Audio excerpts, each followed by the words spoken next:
ৰাষ্ট্ৰীয় বাজেটৰ ওপৰত কাকুৰ CEM তুলিৰাম ৰংহাঙৰ অধ্যক্ষতাত পৰ্যালোচনা সভা শনিবাৰে পুৱা 11 বজাত ডিফুস্থিত আৰ বৰেটাম আৰু ক্ৰাফ্ট চেণ্টাৰত কাৰ্বি আংলং স্বায়ত্তশাসিত পৰিষদৰ CEM তুলিৰাম ৰংহাঙৰ অধ্যক্ষতাত ৰাষ্ট্ৰীয় বাজেটৰ ওপৰত এক পৰ্যালোচনা বৈঠক অনুষ্ঠিত হৈ যায়।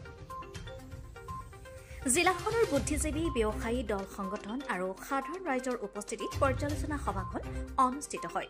তিনি পাৰ্বত্য জিলাৰ একমাত্ৰ সাংসদ অমৰ সিং টিছুৱে ৰাষ্ট্ৰীয় বাজেটৰ ভাল বেয়া দিশৰ ওপৰত আলোকপাত কৰাৰ লগতে উক্ত বাজেটে কাৰ্বি আংলংবাসীৰ বাবে কঢ়িয়াই অনা আশাৰ ওপৰতো আলোচনা কৰে।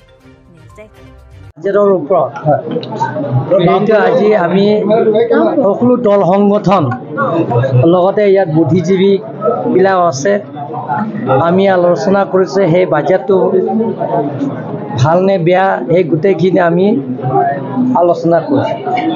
আৰু কেন্দ্ৰীয় বাজেটৰ ওপৰত যিটো এবাৰ দাখিল কৰা বাজেটৰ ওপৰত আমাৰ 6 ST পাৰ্লিমেণ্টাৰী কনষ্টিটুৱেঞ্চি সাংসদ অমৰ সিং টিছু ডাঙৰীয়া তেখেত বিতংভাৱে ৰাইজক অৱগত কৰা হৈছে।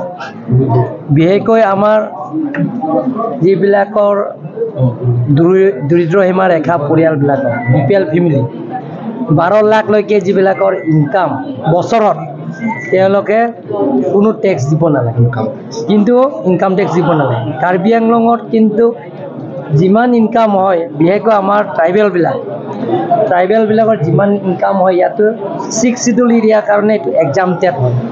কিন্তু আমাৰ ট্ৰাইবেলবিলাকৰ যদি গুৱাহাটী বেপাৰ কৰে বা লামডিঙত কৰে সেইটো ইনকাম দিব লাগিব, কিন্তু আপ টু 12 লাখলৈকে এইটো অল ইণ্ডিয়াকো ৰেহাই দিয়া হৈছে। এইটো নম্বৰ 1। আৰু লগতে এবাৰ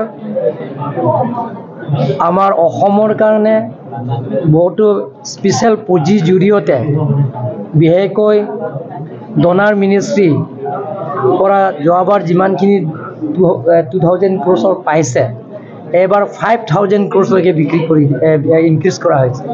গতিকে সেই 5000 ক্ৰ'ৰৰ কি আঁচনি ল'ব সেইটো আমাৰ অনাৰেবল চিফ মিনিষ্টাৰসকলৰ লগত আলোচনা কৰি আমি স্কিমবিলাক ল'ব পাৰিম।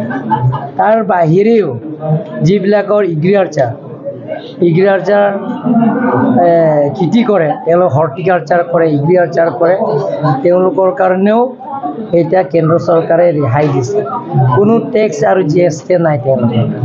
সেইকাৰণে সেইবিলাকৰ ভাল খবৰ। আৰু লগতে এবাৰ আমাৰ নৰ্থ ইষ্টৰে PM ডিভাইন্সৰ জৰিয়তে এইটো প্ৰাইম মিনিষ্টাৰৰ বিশেষ পুঁজি, সেই পুঁজিৰ দ্বাৰা আমি কাৰ্বি আংলং লগতে অসমত বেলেগৰ আঁচনি তাৰ পৰা আমি ল'ব পাৰিব। আৰু সেই আঁচনিৰ জৰিয়তে আমি কাৰ্বি আংলং আৰু অসমত বহুত স্কিম ধৰিব পাৰিব। আৰু ছাৰ এইখন বাজেটৰ পৰা কাৰ্বি আংলং আৰু অসমৰ বহুত আশা আছে। আৰু আপোনালোকে চাওক 125 শিডিউল এমেণ্ডমেণ্ট হ'লে আগতে আমাৰ কেন্দ্ৰ চৰকাৰৰ পৰা ডাইৰেক্ট পুঁজি নাই বা ডাইৰেক্ট পুঁজি আমি বিচাৰিব নোৱাৰোঁ, কিন্তু ভাৰত চৰকাৰ যদি কিতাপ মৰম কৰে বা এগ্ৰিমেণ্ট যদি থাকে তেওঁৰ পৰা আমি ল'ব পাৰিম। বা প্ৰাইম মিনিষ্টাৰ আমি লগ কৰিছোঁ আগত, প্ৰথমবাৰ মই যেতিয়া CEM আছিলে তেতিয়া প্ৰাইম মিনিষ্টাৰ লগ কৰিছোঁ নৰেন্দ্ৰ মোদী ডাঙৰীয়া। সেইটো আমাৰ নিশ্চিত জৰিয়তে 94 ক্ৰ'ৰ 11 লাখৰ ডিফু ষ্টেডিয়াম, ডংকা ষ্টেডিয়াম আৰু ডিফু ৰিভাৰ বিউটিফিকেশ্যন সেইবিলাকৰ আঁচনি আমি ল'ব পাৰিছোঁ। এনেধৰণৰ প্ৰাইম মিনিষ্টাৰ বিশেষ পুঁজি দিব লাগে। কিন্তু 125 শিডিউল এমেণ্ডমেণ্ট হ'লে আমাৰ আৰ্টিকল 280 পৰা আমি কাৰ্বি আংলঙৰ ডেভেলপমেণ্ট কৰিবৰ কাৰণে বা কাৰ্বি আংলঙত বেলেগ স্কিমৰ গ্ৰহণ কৰিবৰ কাৰণে আমি তাৰ পৰা পুঁজি খুজিব পৰা সুবিধাটো আমাক দিয়া হৈছে। সেই আৰ্টিকল 280 125 শিডিউল এমেণ্ডমেণ্ট হ'লে